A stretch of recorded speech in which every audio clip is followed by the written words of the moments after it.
ایک نیک آدمی کو ایک دن بہار ہو گیا۔ کسی نے کہا کہ شکر کی ضرورت ہے، اس فلاں شخص سے مانگ لاؤ۔ اس نے جواب دیا، عزیز من، موت کی تکلیف تو اٹھا سکتا ہوں، مگر قرض خواہ کے تقاضے کی تلخی برداشت نہیں ہوگی۔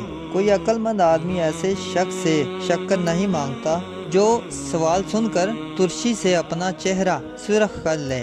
صرف دل کی خواہشات کی تکمیل میں مت لگے رہو۔ اس جسم کا جتنا بھی خیال رکھو گے، جان کی روشنی اتنی ہی کم ہوگی۔ انسان عموماً نفس کے ہاتھوں مارا جاتا ہے۔ حوش ہے تو نفس سے پیار نہ کرو۔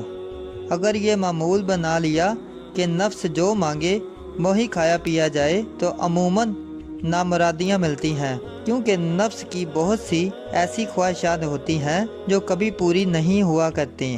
پیٹ سے انسان مجبور ہوتا ہے، لیکن جب ہر وقت پیٹ بھرنے کے کھانا معمول بن جائے تو یہ عادت تنگ دستی کے زمانے میں وبال جان بن جاتی ہے۔ خوشحالی میں اگر معدے کو لبریز کر لیا جائے تو ناداری کے وقت انسان کو مانگنا پڑ جاتا ہے، اور اس بات سے ساری عزت خاک میں مل جائے گی۔ بس یار خور خوب کھا پی کر وزن اٹھاتا ہے، جب نہ ملے تو اس غم کا بوجھ بھی اٹھانا پڑتا ہے۔ در حقیقت پیٹ کے بندے عموماً ذلیل ہوتے ہیں، اسی لیے محرومی کے وقت کی تنگ دستی کو برداشت کر لینا چاہیے۔